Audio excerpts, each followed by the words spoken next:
welcome. As I was talking to the ladies, we have a small but quality crowd tonight. Thank you so much for coming. I'm not using the microphone. I think you can hear me, but just wave if you can't. We've got a really interesting speaker tonight from Paulsville that's going to talk to us about Ground Zero. I have a few announcements before we get there. Now, I recognize just about everybody, but you'll recognize Tracy Powell, our leader of the group since day one. Hi. And Tracy's worked for peace and justice issues basically his whole life, and got a ton of respect for him. And then a lot of us kind of work on a steering committee type basis. I mean, Kathleen's helped us a lot. Julia Hurt does our publicity and does a fine job with that. Thank you so much, Julia. Wim Hoopermans is the guy to know. He's our tech guy, right? So when we get all balled up in this electronic stuff, he bails us out. And I'm Bud Anderson, and I am the program director for our No More Bombs group. So it's my responsibility to think about what kind of programs we want to present to the public and how often. So we've gone to a new format. We're going to be quarterly meetings. And I think that's, at this point, just is the right spacing to keep information going, keep the community engaged. Now, of course, our goal is, I'd like to have 100 people here, or 1,000, or the entire town, right? So we'll have to take a lot of steps to get there, but we're certainly trying. So a few things you can do. If you are not on our email list, please sign up. Tracy keeps the email list, sends out very informative newsletters on an as-needed basis, and it's easy to opt out. If you get enough email, you just respond and opt out, you're out. But we'd like to increase our email list. We're up to about 50 people now. But that's the easiest way for us to contact you. If you don't know about our group, on the back table, Tracy has this who's who and what our group's about. Please take one. And feel free to contact any of us listed here by either email or by phone. Additionally, we have an updated 40th and 10th legislative district contact. So it's often very important to contact legislators. This shows you how to do that. So before we get started on our program tonight, I want to talk about our next program. And this is going to be another very special one. There's a lady who lives in Olympia. I know we've got some folks out here. Sorry. Coming from Seattle in the rain. There's a lady that I met a few weeks ago, Betsy Bell. And Betsy Bell is a young woman, actually I think 19 years old. Got on basically a crusade about nuclear weapons and the fact that they were just horrible. And so she actually went on a crusade against nuclear weapons. And she started off by getting several of her friends, and they went to Russia as a peace offering to tell the common Russian people, you know, we're all in one world, we love you, you guys love us.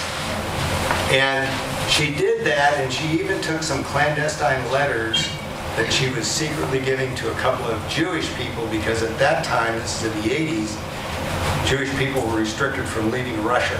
So she actually snuck in. So just imagine yourself, if you're 20 years old and you're sneaking stuff into communist Russia. But she did that. And then the rest of her life, she and her husband crusaded against nuclear weapons. So anyway, she wrote a book. It's an easy read. I bought it, I read the book. It's fascinating. And it's also very human. She lays her soul out. She talks about her and her husband and how they spent their whole lives and their family. It's really great. And she's going to be our speaker. So I'm going to pass this out Sunday, May 3rd from 1 to 2:30. So Sunday here. Kathleen, maybe you could just make sure everybody's got one. And we'd love to see you folks at that event.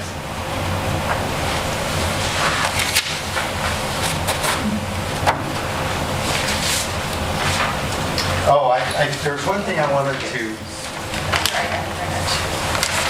Yeah, can I have one? I'm going to read off this just because she is so, words this so well. In a time when war seemed just moments away, ordinary citizens were transformed into agents of peace. And that's what she's about. And one more reference, and this comes from Susie Snyder, the International Campaign to Abolish Nuclear Weapons, 2017 Nobel Peace Prize winner. With global tensions rising and the threat of nuclear weapons again coming into public consciousness, this is a timely reminder of the power of people movement to make the world safer for everyone. So Betsy Bell, a sharp cookie, is going to be here in 3 months. We've got a couple other sharp cookies in the audience. Carly Brook, I've gotten to know her in the last year or so. We just came in from Seattle. Works for Washington Physicians for Social Responsibility, and she and some other folks are coordinating a statewide effort against nuclear weapons. Carly, did you want to take some time and talk about your upcoming memorial? I can. That would be helpful. If you would. Sure. And also, we've got brochures on the back that talk about the House and Senate bill, I believe, right? Yeah. And we actually have copies of the bill if anybody wants to read them. So, Carly? Yeah. Okay. Yeah. Hey, everybody. I'm Carly. Just drove up in the snow rain, so I'm a little stressed. But yeah, I work for Physicians for Social Responsibility, the Washington chapter, and you guys will stand. So we do a lot of different work. Most of it is building off of work that's happening here with No More Bombs and other groups like this across the state. We're trying to strengthen a statewide coalition, which now has 48 organizations, including Ground Zero, groups like Beyond the Bomb, which are student groups against nuclear weapons, faith groups, environmental groups like 350 Seattle, to strengthen the movement and be resources to each other.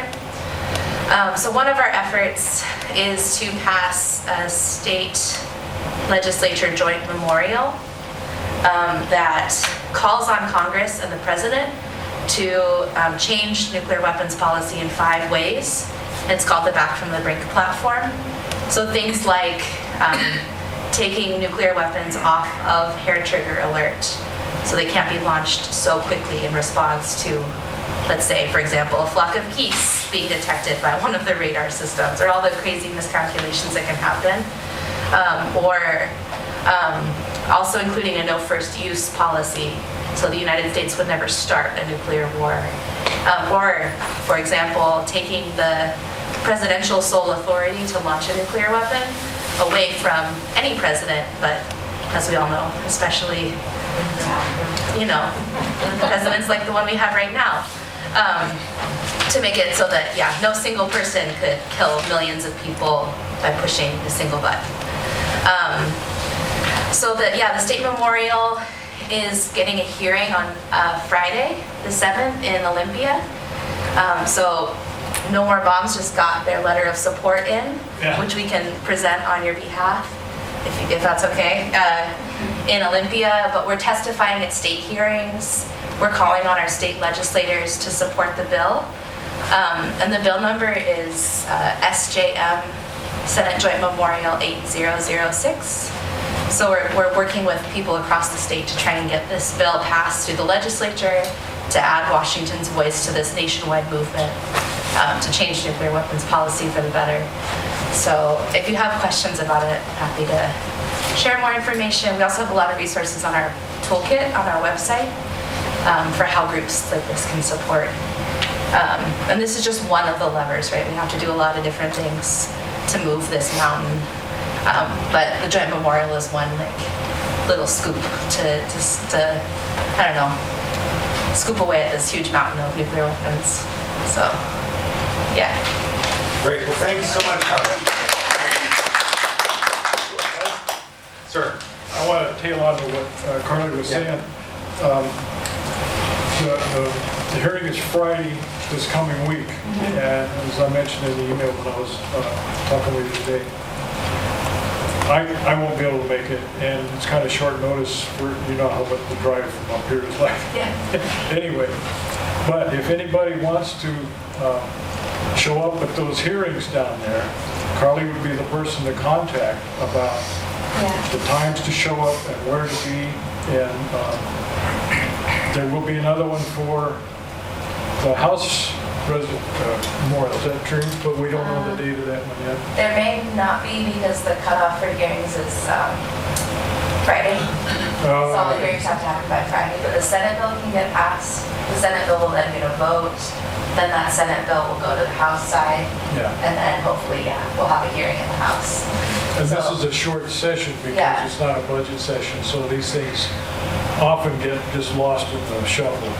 Yeah. But thanks to Carly and everybody in the coalition, there's a lot of effort being put into this one. Yeah, we're hopeful. Yeah, okay. Is your So- website with the information on? Oh, okay. Let me give you, I've got a copy of a couple of things here. The coalition is called Washington Against Nuclear Weapons. This is a specific, I printed out this email that I got from Carly. Okay. This is a sample of the testimony, and then there's these links take you if you want to go on the website. Right. And Carly's website has information of this stuff all the time, and if you want to sign up for the coalition's Okay. email list, Excited. you get this stuff every week, and it's incredibly informative. Keeps us up to date on what's going on. Our website is also full of stuff. So my website is really hard to maneuver because I don't know how to do it. But I just throw everything on there. And you can always call or email me or Bud or Julia or Wim if you want to get involved in any of these projects. But this is one that's coming up quick. So, you've got a sign-up sheet. If folks want to get on the coalition Okay, sign-up cool. list, this is also a petition, so dual purpose. So our group supports Washington Physicians for Social Responsibility. Yep. And I'll just do a very brief shout out is this summer, probably for the third summer in a row, some of us will be going to Hanford on the Hanford Tours. So if you're interested in that, I've been a couple times, Julia and I and a couple others went last summer. We're going to do it again. It's a fantastic education, another disaster, but when you see that up close, it's really worth your time to do that. So with that, Leonard, I'd like to introduce you. So Leonard's from Ground Zero by Bangor, Washington. And what I liked is it's the peace place next to the war base. So let's hear about the peace place, Leonard. What's up with that? Boy. Oh, where to begin? How am I back there? Good volume? All right. Now we'll deep six the microphone and I'll go hands-free. Yeah, Ground Zero Center for Nonviolent Action. It was named very intentionally. It's a place, and it has quite a sense of place because the property that Ground Zero Center now has is directly adjacent to the naval base, Kitsap Bangor, which has the largest concentration of nuclear weapons in basically, at least in the Western Hemisphere and possibly in the world, even including Russia. Don't quote me on that. I can say definitely in the United States. And that's good enough because it's way too many weapons. And I think one point I'll make right from the start is we have so much to do in this movement to abolish nuclear weapons. And right now we're putting out fires, as it were. And what we're doing in the state, at the state level, is extremely important because we've seen that, 3/4 of a century into the nuclear age, you really haven't made the kind of progress we need. We hear, well, one time there were 60,000 nuclear weapons, and now there are what, less, maybe a little over 14,000 worldwide, 93 to 95% of that being in the US and Russia. But hey, most of what we got rid of was pretty useless anyway. They were almost too big to be loaded onto bombers, or they were, things you fired out of the Davy Crockett, the little 1 kiloton thing that some guys in the Army had to sit there and, shoot a mile away and just hope and pray they didn't, get fallout on them. It's just sheer madness, the number of weapons. But really what we have left, those weapons in our arsenals, US and Russia in particular, are the most devastating weapons ever known to humankind. So let me just jump right into it. I'm not going to talk to you about statistics, very much at least. I'll try to stay away from that, and numbers and all the other stuff, because I think most everyone here knows. So I'm going to try to give you the talk from the heart, the talk about people, human beings. And I put this up to begin because some years ago the Seattle Times did an article on Ground Zero Center and what we do. And they titled it Beyond Apathy and Arrest. And as I was thinking about what to talk about tonight, this really rang true because this all began as an experiment in truth many, many years ago. And very briefly, there was an engineer at Lockheed Martin Corporation, Bob Aldrich. And Bob ended up on the design end for the new warhead that was going to be on board the new submarines, which were called the Ohio-class submarines, and we call them Trident because of the missiles that they carry. That's our shorthand, the Trident subs. So Bob, in the work he was doing, and Bob was a wonderful family man, a devout Catholic, a real patriot. He believed in his country and what he was doing.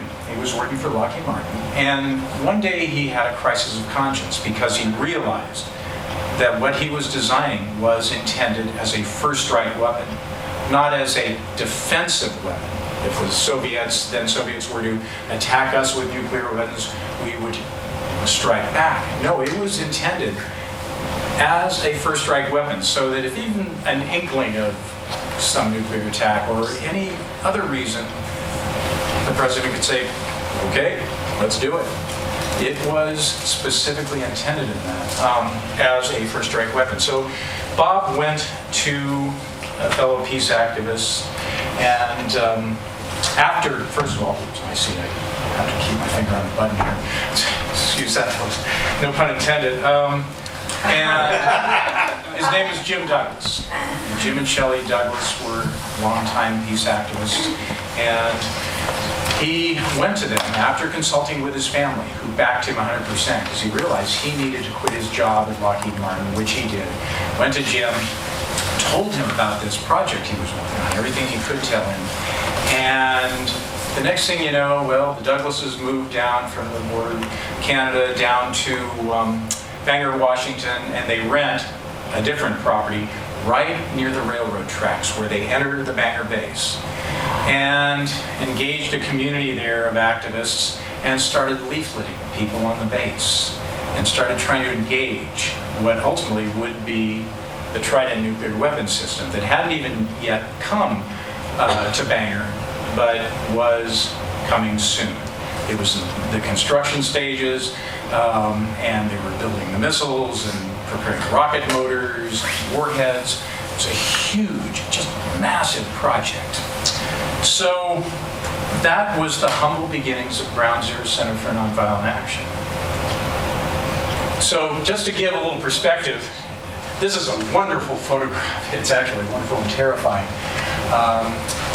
The Seattle Times actually ran this photo without all of this, of all the text, many years ago. I don't know when. But it actually showed Seattle, and right here, and a little fuzzy here of this photograph, but these are the nuclear weapons storage bunkers, what they call SWIPAC, the Strategic Weapons Facility Pacific. This is where all the warheads that aren't on submarines are stored. And it is Hans Christensen of the Federation of American Scientists once said, this is, just by itself, is the largest concentration of nuclear weapons in our entire arsenal. Just 20 miles as the crow flies from Seattle, which is pretty significant, but it's really not there.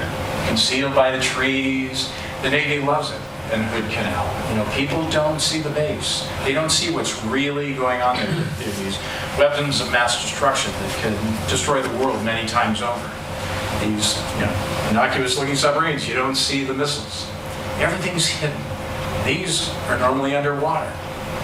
And there are 24 launch tubes on each of these submarines. Now there are 20 missiles.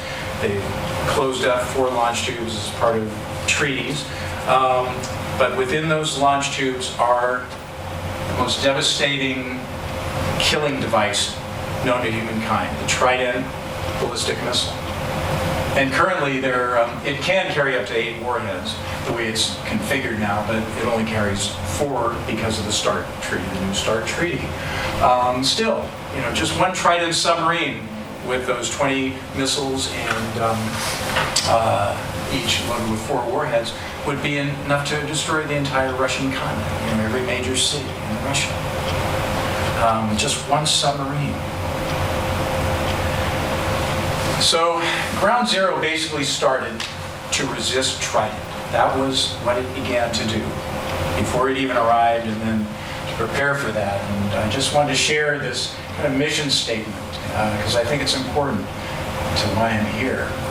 That Ground Zero Center for Nonviolent Action offers the opportunity to explore the meaning and practice of nonviolence from a perspective of deep spiritual reflection, providing a means for witnessing to and resisting all nuclear weapons, especially Trident. We seek to go to the root of violence and injustice in our world and experience the transforming power of love through nonviolent direct action. So there's this deep spiritual basis for the founding of Ground Zero, and something that's carried forth through the history of Ground Zero. You know, it's not a religious thing per se, it's deeply spiritual. It's beyond religion. It's a deeply spiritual practice.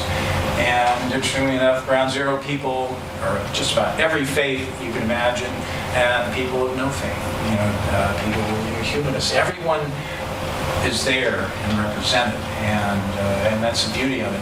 That it is an experiment in nonviolence. The Gandhian experiment, the Dr. King, Jesus, all of them. You know, that's where the roots of Ground Zero really were formed, and we just keep going forward. It's an experiment in truth. And so the next question is, what does this all entail? Nonviolence. Well, when the submarines were almost here, they had to prepare for their arrival. And what do you need on a Trident missile? Well, you need rocket motors and you need warheads, thermonuclear warheads. Warheads are many times more powerful than those that devastated Hiroshima and Nagasaki. So those warheads came on white trains and special trains that came from, in this case, the Pantex plant in Texas, all the way up from there. And they were painted white. That's why they called them that, because it reflected sunlight, and they were well insulated, well protected, and many people with guns and everything else on board to protect the nuclear weapons, came all the way to Bangor and also to Kings Bay in Georgia. And this old article in Sojourners talked about tracking the white train. There were train spotters along the way, and when the train left Pantex, they would start to get on the phone and let people know along the way the trains were coming. So they were prepared at Bangor when the first trains arrived. And people literally sat on the tracks and blocked the trains. People who would be one time a Lutheran minister and a physician and teachers, people that literally put their bodies on the line to stop the trains. And they knew they would be arrested and carried away and processed and sometimes do jail time.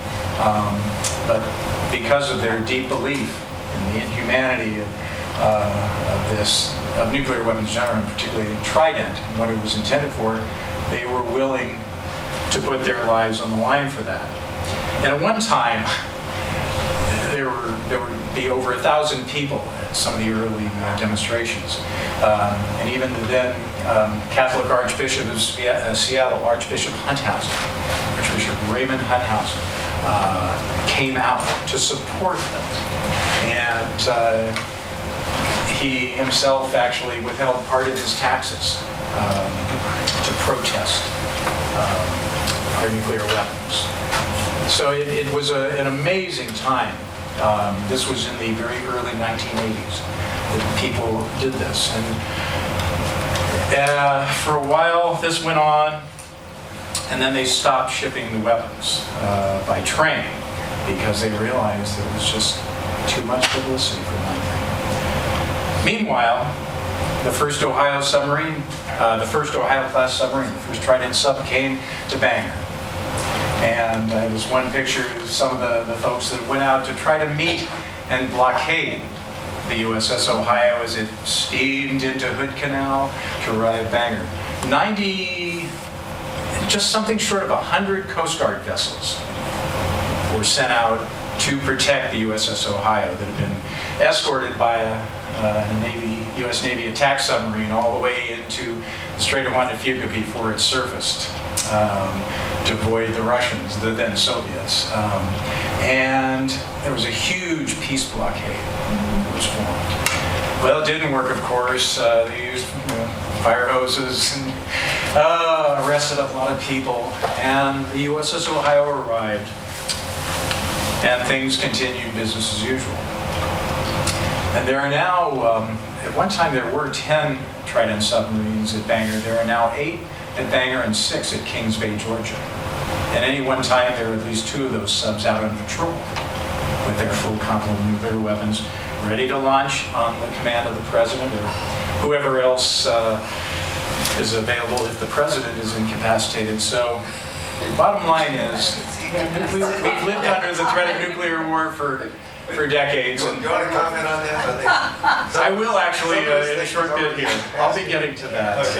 I will, I promise you. And I'll whip through this quickly enough so we can get down to the nitty-gritty. But for many years since the Douglases started this, co-founded Ground Zero Center for Nonviolent Action, people have come and gone, and some have stayed. I came more recently and have stayed on, and we keep this going. We keep this beautiful movement going. And this is an example in the new house we built. There were originally 2 structures on the property the Ground Zero built. Both were ultimately burned down, one by 2 Marines, we found out some years ago, late one night. This particular picture, there's Father Bill Bixel over there near that great sunflower, and Sister Ann Montgomery, and Lynn Greenwald, who were part of the Plowshares action some years ago at the Bangor base, where they went into the base and got all the way into the nuclear weapons storage area, and they brought their own blood. They were all devout Catholics, and they did a liturgy there before they were arrested by Marines and went to trial and did jail time. And the point of this is, this wonderful group of people comes together still. And some of it's symbolic, but some of it's very real. I mean, we can't stop doing what we're doing. You know, we give up hope if we stop doing it, even though we know it's not really stopping the submarines, but we have to bring light to it. We have to shine a light on it. So we come together at least 3 times a year, Martin Luther King birthday, Mother's Day, and then on the anniversaries of the atomic bombings of Hiroshima and Nagasaki.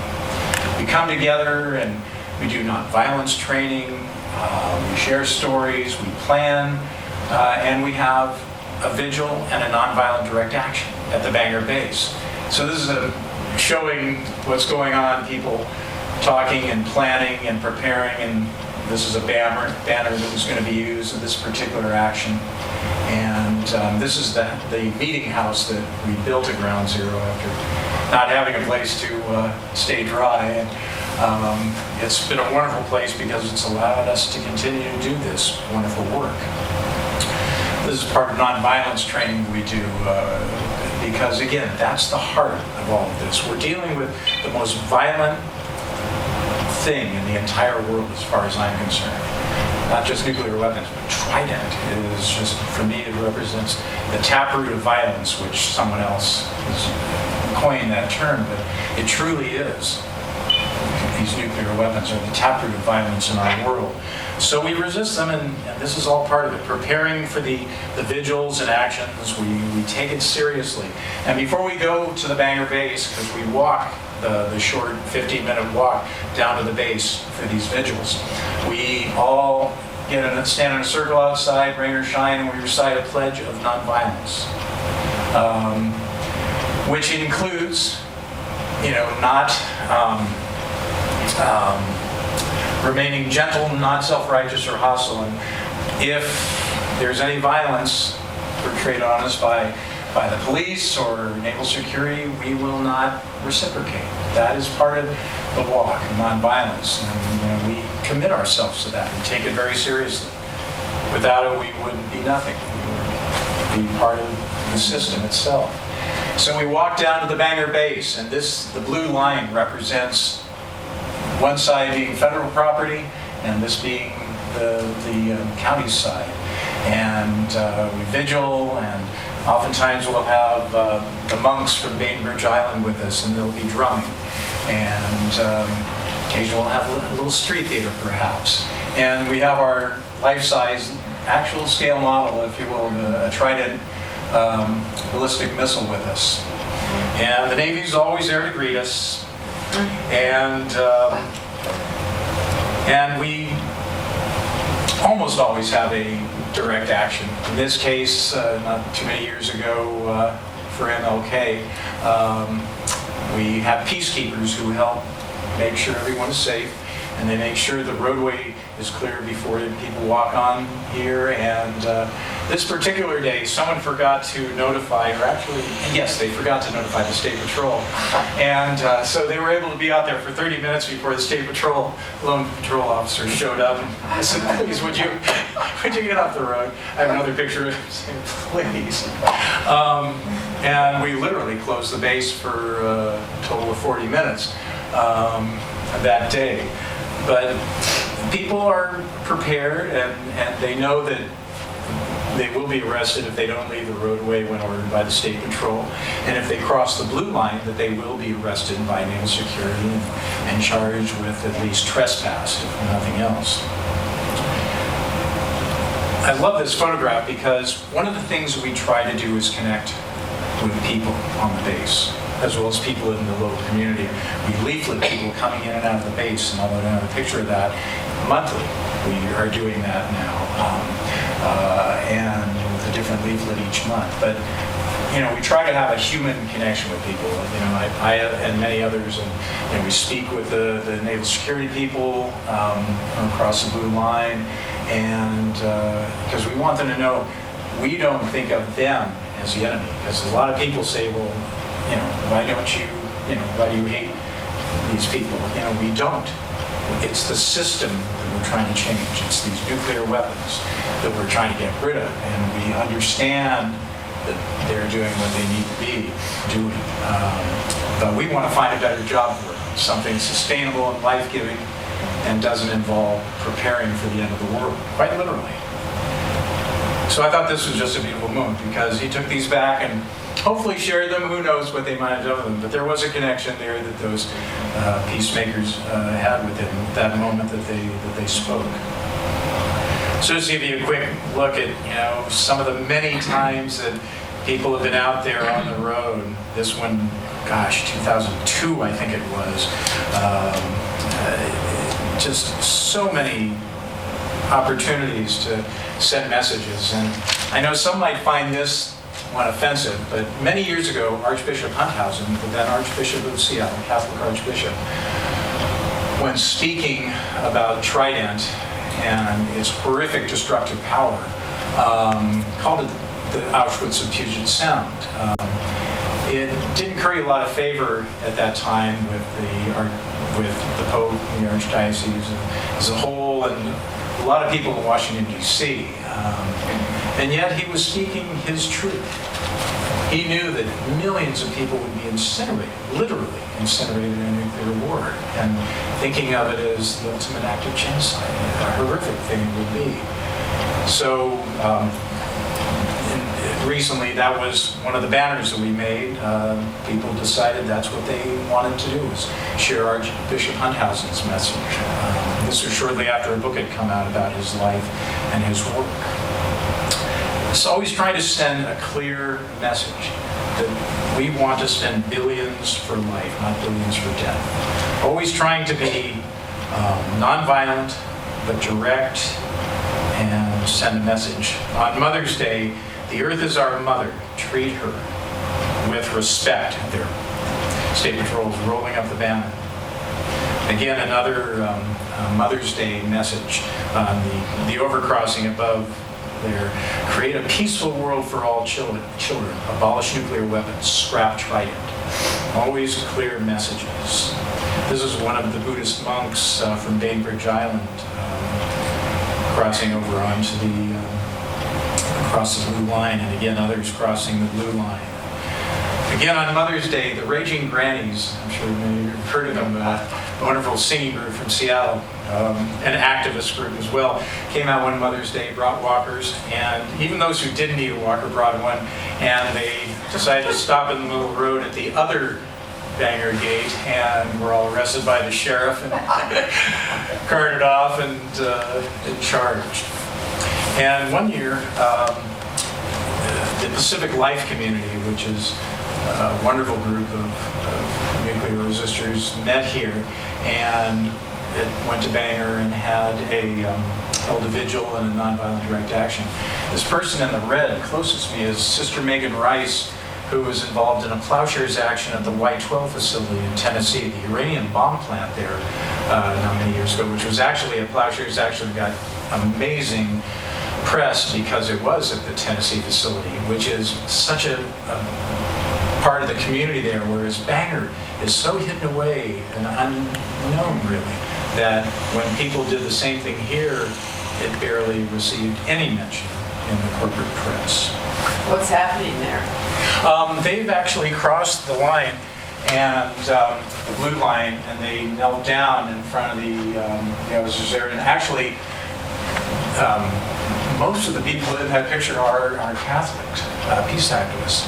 And so they were praying for the sailors and for all those who have to handle the nuclear weapons. And are praying for their safety and everyone's safety. And thank you for that. So many different people have come out to protest at Bangor. Michael Hill here, one of our peacekeepers, one of the things we've done is to hold 24-hour vigils as part of our actions. One vigil, I was out in the middle of the night, and he got out of a car across the street. He stopped and walked across the street and wanted to have a conversation. He was a naval security officer, and he told me right up front, I don't agree with what you're doing. But he started asking questions. He asked about, what about our jobs? And we had a respectful dialogue for about 15 minutes.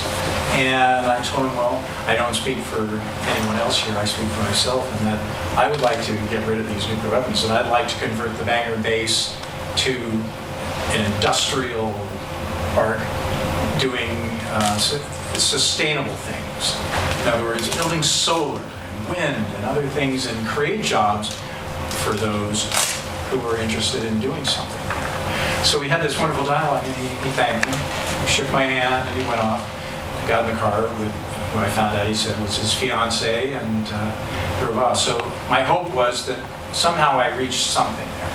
That one contact, he'll talk to someone, I said, wow, we had a conversation. So I agree with him, but wow, it was very simple. He wasn't crazy like I thought he would be. So that was my hope in that conversation. So these vigils, everything serves a purpose. Everything is done intentionally. And just to share, because you mentioned the Peace Walk earlier, I think Tracy's going to try to walk in the Peace Walk. These are the Peace Walkers on the last leg. They're just about to arrive at Ground Zero. They do a Peace Walk led by the monks from Bainbridge Island every year from Oregon.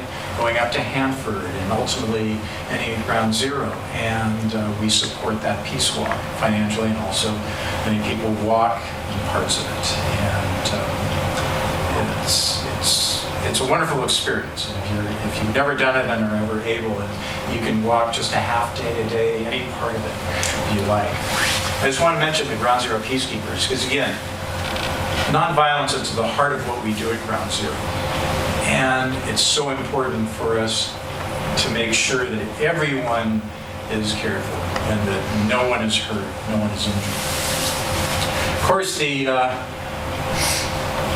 can tell this is people sitting in a courtroom. It's not a church, it is a courtroom. And a lot of people do end up going to court. This is in the Kitsap County Court, and this man with the beard right here is Tom Rogers, a retired submarine commander and retired Navy captain, who is now one of ours.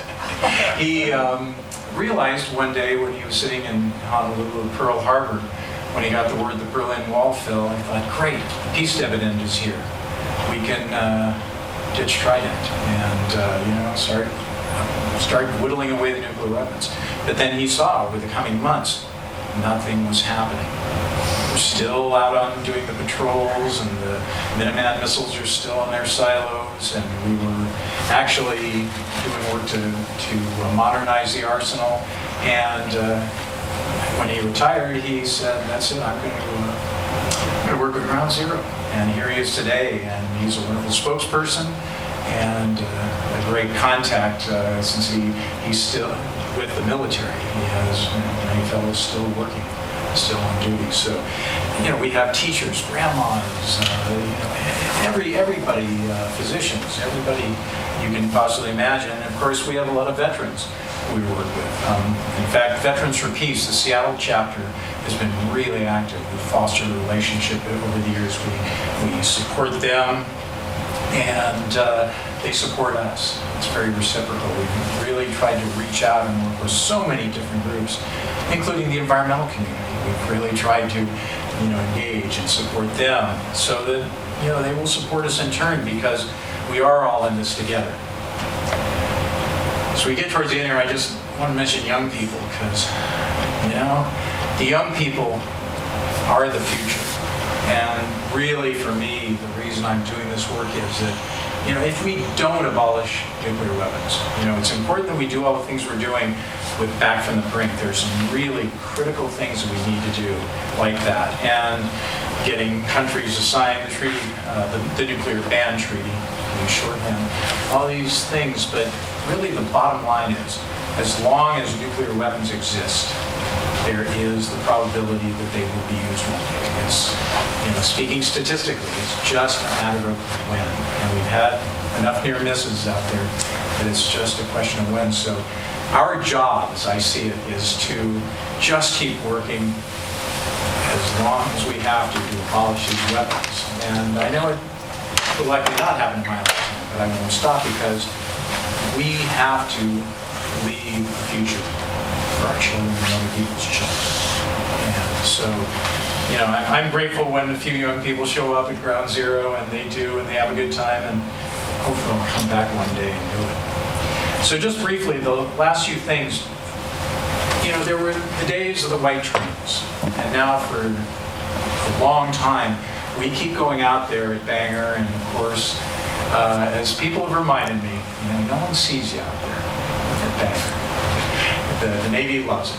People get arrested, and the press shows up once in a blue moon, and no one really hears anything about it. So Ground Zero is trying to get out there and do more things. And one of our members some years ago said, I want to start having a peace fleet in Seattle during Seafair, when the Navy parades all of its warships out in Elliott Bay. And so for years, they've had a peace fleet. Sometimes it's just a couple of big outboards and some kayaks.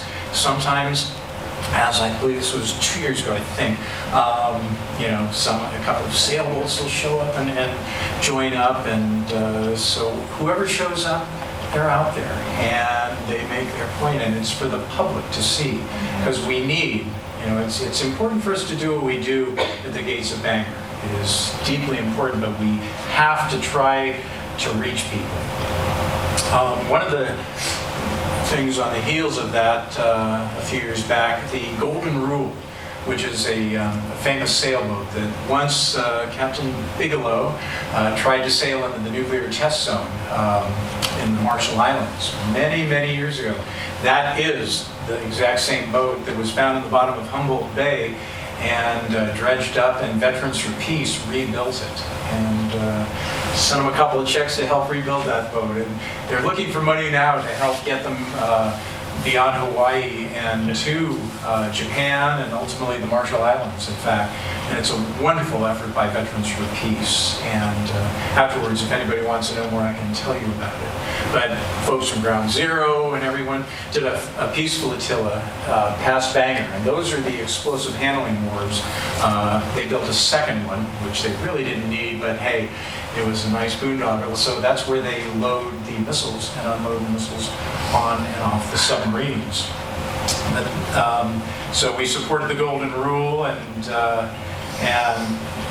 that was a wonderful exhibit.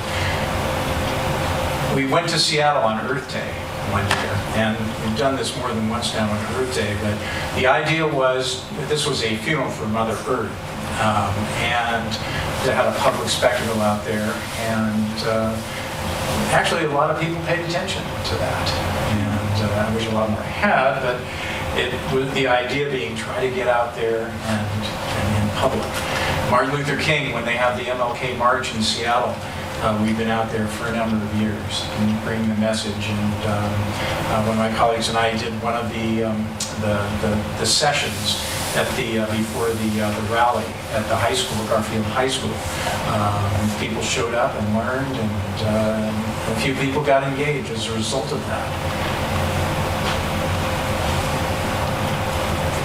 And I don't know if anybody has driven up and down I-5 in the summer over the last couple of years, but this last summer. There were some different days, but weekly, led by our chief, I call him our chief missileer because he takes care of our missile, Rodney Brunel,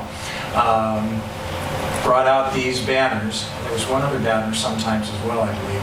But during the rush hour in the mornings, tens of thousands of cars pass by. I need to find out how many pass by on any given day. But we got, I wasn't out there, pardon me, they got honks, a lot of thumbs up, and figured the number of people that saw those banners that day, we raised some awareness. And I guess the point of some of this, showing these few slides here, is that we're trying to engage the public, trying to get them interested. And yes, Ground Zero, we spent some money, and for 3 years running, not this last year, I can tell you why in a moment, we were able to get these ads on Seattle Metro transit buses that ran all over the city. And very clear message, and our website and the message there, and it did have an impact. It actually, a lot of people took notice. And this is when I don't have the other one up here, but it was a great campaign. And the interesting thing was, this last year we tried to do it again, and said, sorry, we can't do it this year because of a change in their advertising policy and the type of speech that they can accept. And it's kind of a convenient change in policy, but we're going to try again next year and see what we can do. But we're trying new things. We know we still have to honor the original mission of Ground Zero. And that's why we're still over at Bangor and doing the things we do there. But we're really trying to branch out and trying to engage people, more broadly. And not just get people involved with Ground Zero, but just to become aware, to speak out, and to vote, and to do all the things they have to do and we have to do to try to abolish nuclear weapons. So finally, here we are today. Did anyone hear about the announcement of the doomsday clock in the past couple of weeks? Okay, make it briefly. The doomsday clock has existed since 1947. The Federation of Bulletin of Atomic Scientists, the Federation of American Scientists, has established this as a way to look at the existential threats to humanity and as a way of symbolizing how close we are to that, midnight, as they say. And how close are we to midnight? And it's, at one time, the closest until just the other day, the closest the clock had ever come was 2 minutes to midnight. And originally it was in 1953 when the Soviets exploded their first thermonuclear device. And it went from 13 minutes to midnight to 2 minutes to midnight, just like that overnight, I believe. And then, most recently, for the past 2 years, it's been at 2 minutes to midnight. It was 2.5 and 3 before that, I believe. So this year, my best guess was it was going to be 1.5 minutes. They went 20 seconds closer instead of 30 seconds, so it is now 100 seconds to midnight. And the reason for that is the two existential threats facing humanity, which are climate change and nuclear weapons. They also have a number of other things they've brought into it, which interestingly enough I will share because they're important. One was disinformation. That was very key. They're very concerned that with information technology and the internet and the kind of stuff that's floating around there, people are not getting good, clear, fact-checked information anymore. When nobody sits down and reads the newspaper, and something that has people sitting back there making sure every line is absolutely correct. And that's a scary thing. But there are two existential threats facing us, and those are the two. And so the bulletin was very clear about it with the Doomsday Clock announcement. Now more than ever, I believe they actually said in there that this is time. They were saying that citizens need to really, they didn't use this term, but they need to act up. They were saying that it is time for citizens to demand change. It's really grave. So that's really what our task is. I want to finish up by speaking to Trident because this is what we do at Ground Zero. And right now, they are working on building a brand new fleet of Trident submarines to replace the aging Tridents that are now at sea. And they are getting old.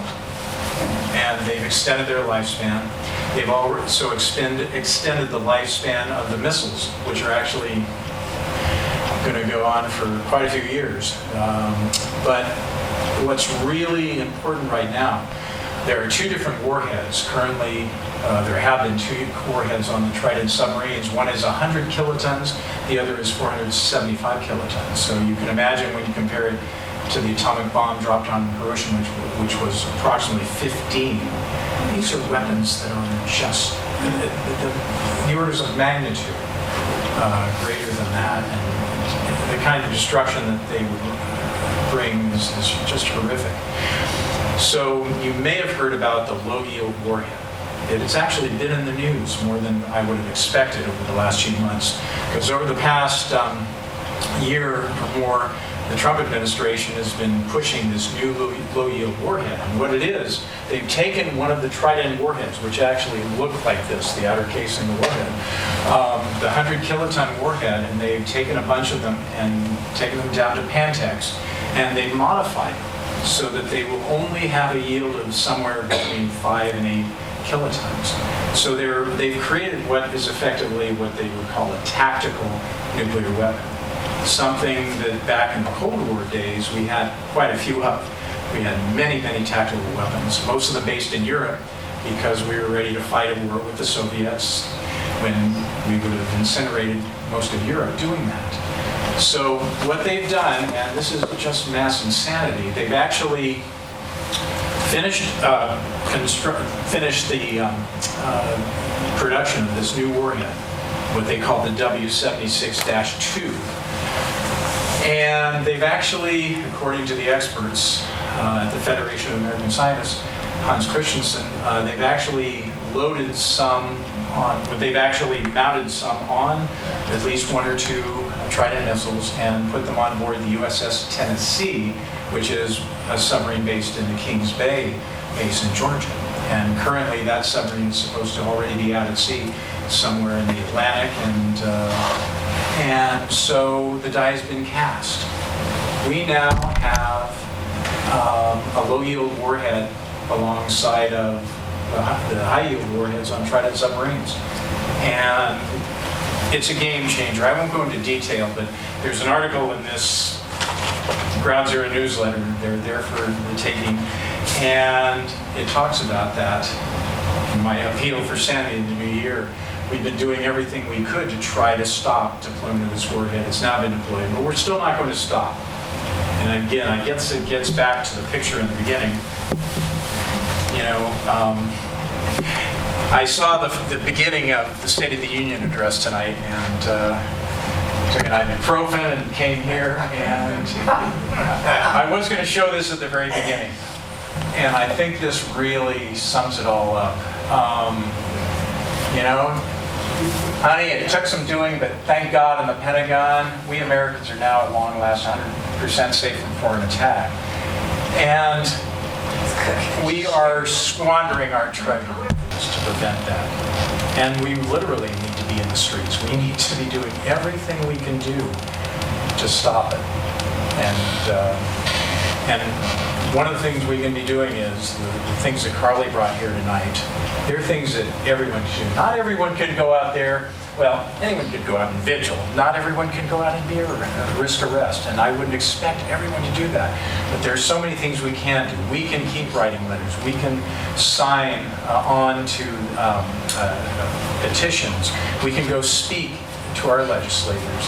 And I do believe that we can have an impact from our cities and counties and state level if we have enough states doing this. Are there 3 or 4 states so far, Carly, that have signed, that have passed? I know California, things like our joint memorial. California and Oregon have passed it. Turkey passed it out of one chamber. Right. But they So haven't finished. there's progress. Yeah. And And there's like 40 or 50 cities that have passed Right. this resolution. New York City is just about to. Yeah. So, if the federal government isn't doing its job, we have to be doing it in our cities, our counties, and everywhere else, nuclear-free zones, everything we can do. So I'm going to stop there, and I'd love to hear questions and comments. Well, I was just going to say that Skagit County and San Juan County and Whatcom County are all nuclear-free zones. Yes, And thank you. Skagit County, Democrats just passed the no first use resolution. Right. Well done. December. Good work. Well, that's where it needs to be coming from. It really needs to come from us at these levels. And like nuclear-free zones, I would love to see a Salish Sea nuclear-free zone. And bring Canada into this. Yeah. Just something I'm ruminating about. And it's doable. I know we could do something like that. It would take work, but I know we could get all these wonderful grassroots organizations involved, the city and county level, and I know I'm contacting people in Canada, and we can do it. Yeah, the permitting to put the signs up, I'm thinking of the big sports events like at the Mariners, or I go to the games and there are people that go to things out there or whatever. But I'm just thinking some sort of signage on the side of a SUV or some sort of thing, visibility with that. But it depends on permitting, either the Mariners or the Seahawks, something like that down there. Another question, with China's buildup in the South China Sea and the islands, I've heard, they're nuclear, Yes. and there's not much talk about that. China And my has- concern, Yes. because we're out this way and that's over there. Well, China, interesting enough, when President Obama was in office, the reason there was a shift. There were actually more Tridents for quite a few years over in Kings Bay, but they actually moved 2 more back over to the Pacific side, President Obama's term of office, and for precisely that, to have a presence in the Pacific, in the South China Sea. And the Chinese have been building up quite a ballistic missile submarine fleet, partially because, in large part, that's the irony of this. The Russians and the Americans really have always led the way. That's why everyone else has built nuclear weapons when you really get down to it. And China joined the club many years ago, but only recently has really built up to the level of the U.S. and Russia. Oh, and I do be surprised they're passing this. I'm sorry? Military. I don't be surprised the military is Yes. passing this. Oh, yeah. And they're not talking about giving us a false sense of security. Yeah. Like, Somewhat. one of the things, I don't know how you feel about it, but I've always, whenever, a lot of the things I've written, I've always said, the U.S. and Russia, and I wish back when President Obama was still in office, could have sat down and said, why don't we just cut our arsenals back to 500 weapons each, just right now today, which would still be enough to destroy the world over more than once, but it would have been an incredible statement to the rest of the world, all the nuclear armed nations, like, wow, look what they're doing. And I don't doubt they could have negotiated something like that back then. It's just because we cut down they say they will, but they might not. They might not. Well, you see, that's That's what the Russia thing does. about, right. So it's really tricky. So you have to have mechanisms to be able to verify, and there are great, actually, Oh, yeah, they the got experts those know. figures out There there. are so many ways to verify, and it can be done, but you have to take risks to do it. Yeah. There still You gotta are start risks. somewhere. And so I guess that's But my the concern rub. is So your the point results is, we don't still Yeah. hear about over there. It's and we North should be Korea. bringing China into the conversation Oh, yeah. with Russia. So And the Philippines. I agree. The Philippines is getting it. Right. Like over there. Until we really start that discussion, that dialogue, the Chinese are going to keep pushing it and accent all these nations. And North Korea has nuclear weapons precisely because they know Well, the Russians are helping us. no one's going to touch Or the them. Chinese and, Yeah. No one wants to yeah. become like Saddam Hussein, Muammar Gaddafi. But the banner, I think the idea of doing some Banners. Oh. publicity, some sort of thing. May I just say, banners are great. And if you're, let's say, a ball game, if you're on public property, if you're not in their parking lot, if you're on public land, Like you're on you the could have, if you were right on the street in front of a stadium, you could have a truck with a banner, you can do things. So there are, there is that freedom of speech. So there are very clever ways to do bannering. And if anybody ever needs to know, if you folks who, we have our friends on Vashon Island, Bill Moyer and the Backbone Campaign. They are experts on bannering. And they've helped us. That big banner that had the trident is the thing where we can change lettering. There are so many creative ways, and they know the size of lettering and all, the ways of doing it to make it work. And so yeah, I definitely, that's the way to go. In the early 80s, here in Anacortes and the Valley, as well as Skagit Valley, there was a lot of protesting going on from the people here in this town. And I remember David Tellers going down in a van or cars going down to Bangor, and your pictures of the people on the tracks. We might have been in one of those. I can't remember just exactly where we were, but my gosh. And then we even had a friend of mine, he wanted me to go with him in a race, foot race, down in Seattle, and it was the legs against arms. And it was a 5 or 6K thing. And I'm a terrible runner, I don't like it, but I went. And all the time I was going, all of a sudden I hear this flat foot noise coming from behind me, and pretty soon this guy passed me. He must have been 80.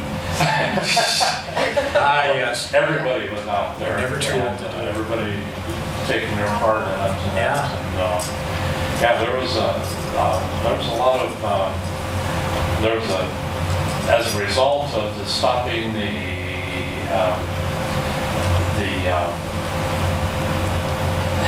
upriver at yeah.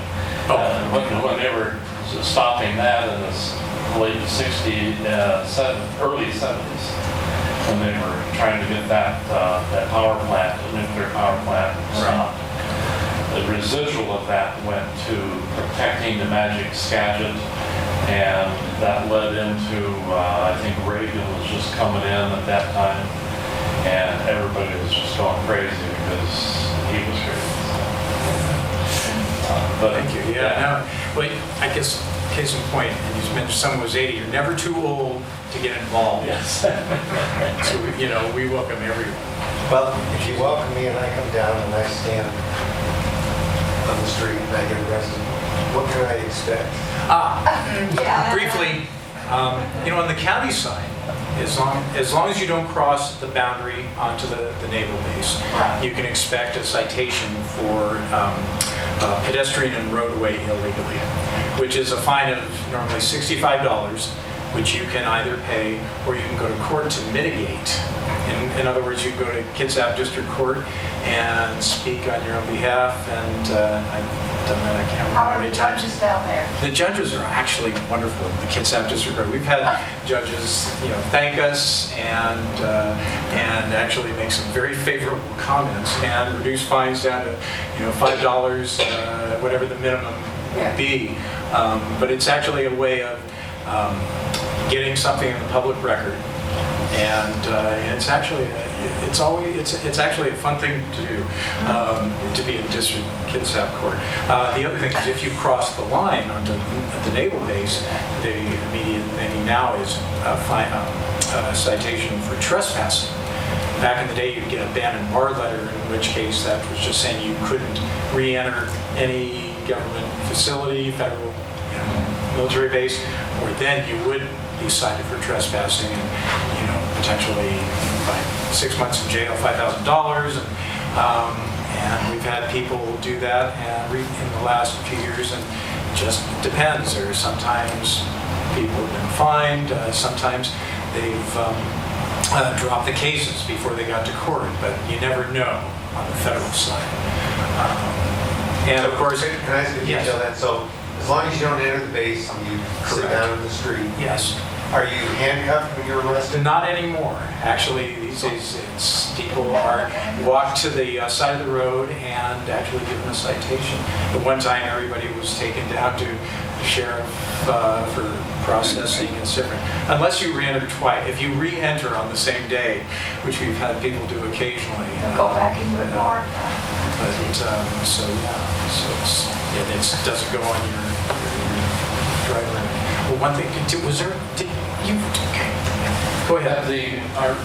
I've lost track of what's happened to the missile silos out in the Midwest. Are Right. they still out there? They're still active. There are currently, the approximate count, I think, is 400 active silos. One time, the peak, there were 450. Now there are 400 currently that are active and ready to launch with ICBMs, the Minutemen. Yeah. And they are now looking at, just briefly, it's, I don't know how many, but they're actually looking to build a new Minuteman, new ICBM, what they call their ground-based defense system, I believe, GBDS. So that's one of the many things they're doing with this modernization program, $1 trillion modernization program, which includes the new Trident submarines. There will ultimately be a new Trident missile, then new ICBMs. They are looking at building a new bomber that would be a nuclear-capable bomber. It's, again, and of course, then the whole infrastructure. Some of those acronyms that were on that little seal there, LANL, Los Alamos National Laboratories, all these facilities, government and others, are being rebuilt, and they want to build new plutonium cores, which there's, He wants to keep it all. it's a full employment policy, and it's not doing anything for our nation's defense. You already knew all of Creating this. jobs. So I guess the bottom line on all of this is that, and I mentioned it earlier, as long as nuclear weapons exist, they pose an existential threat to humanity. Any even limited nuclear war will and civilization as we know it, even if it only affects one hemisphere. So that's why I work doing this, because we have to do everything we can for these young people and future generations. And I do have hope. I really do. That that we can prevail. But it's it's a long haul, right, Carly? Really long haul. It's, please. I think some part of the narrative about nuclear weapons in Washington State that sometimes we leave out when we talk about the warheads or the base is the other communities that are directly impacted by either the production or the testing of the weapons. So some other sites in Washington that are critical, like everyone knows about Hanford, and the tribes that surround that, or the community that is downwind of Hanford, and the workers on the site that have been exposed to radiation is another frontline community. The Spokane tribe is also on their land is one of the uranium mines where uranium was mined to make plutonium to make nuclear weapons or nuclear energy. And so folks there are dealing with high rates of cancer, high exposure to radiation, and then on top of that, lack of healthcare access because of their location and because a lot of things. But some of the activists there, like Deb Abrahamson and Tula Abrahamson, have been also calling for an accountable cleanup of that uranium mining site. The mining company there, called Newmont, which is a big multinational corporation, is trying to relax the radiation regulations. So they're trying to do a half-assed cleanup of this mess that the U.S. government has made on tribal land. And then there's Marshallese communities, especially in Everett, not too far from here, in Spokane, in Auburn, Salem, Oregon. But in this region, a lot of people have left the islands, the Marshall Islands, because of the nuclear testing that Leonard was talking about during the Cold War, and the medical testing that is not often talked about that took place on their communities. And so a lot of folks have migrated here to the U.S. And just until last year, Marshallese communities weren't given access to state health care, even Medicaid, until Marshallese advocates stood up and started fighting for the right to health care as people who have the right to live here under some of the trade agreements, like the Compact of Free Association. And so at the national level, people still are not entitled to Medicaid and basic health care. So I think that's for me as a young person in this fight, those are human rights abuses that are ongoing, that are unaccounted for, those are tribal sovereignty issues as well. And so the same way that the climate movement has learned how to link arms with communities that are facing the brunt, and that includes anyone here in Trident Base, in my opinion, as a potential target of any of these disastrous attacks or accidents, right?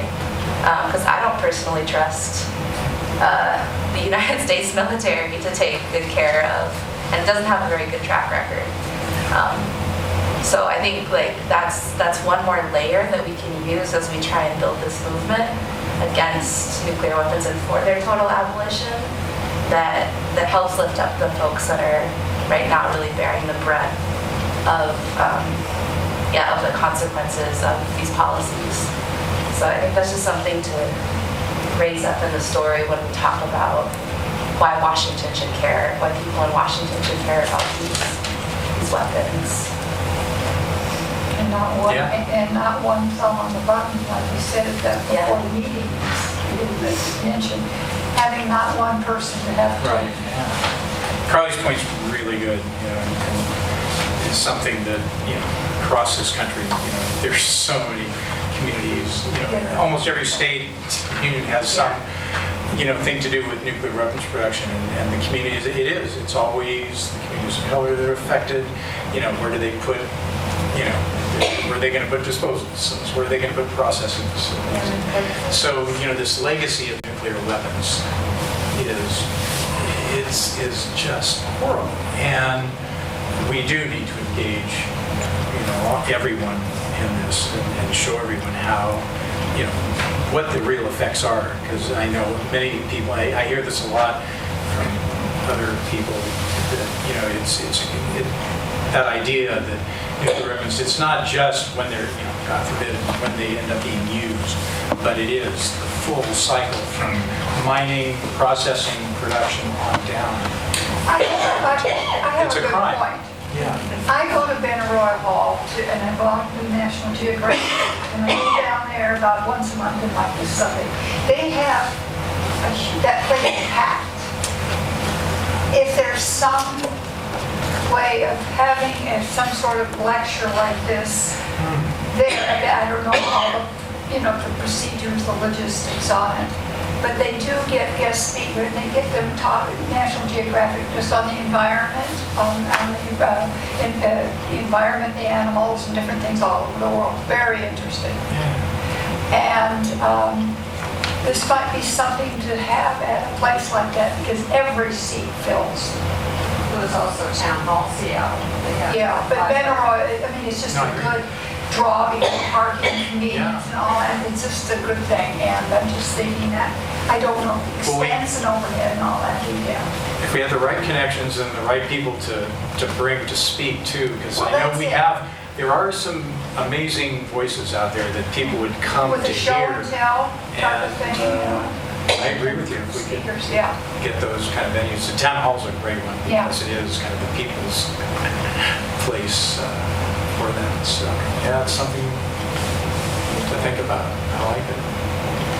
Before we wrap, any last ideas, thoughts going forward?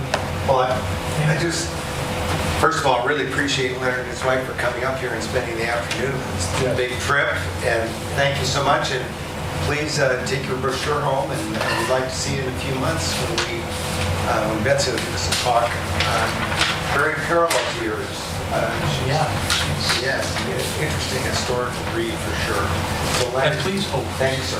Thank you. Yeah, thank you. Yeah. And feel free to take any, got some newsletters, a current one and some old newsletters and stickers and all sorts of stuff there, educational nature, so to share. And I'm going to leave all of that for you to use, Oh, nice. and, Thank you, Leonard. for future things. So. Thank you. Yeah. Thanks for letting me join. She's a great resource. The WPSR has her is great because she is getting down to the nitty-gritty, like what you just brought up. It's something that is overlooked. It really is. Oh, don't you think that with Bangor and with all the new planes down here, we'd be, Oh, I'm sorry, it's- this area is just a Yeah, target. yeah. Oh, yeah. Oh, it's awful. In Washington State, we're so heavily invested in military. And our legislators, they,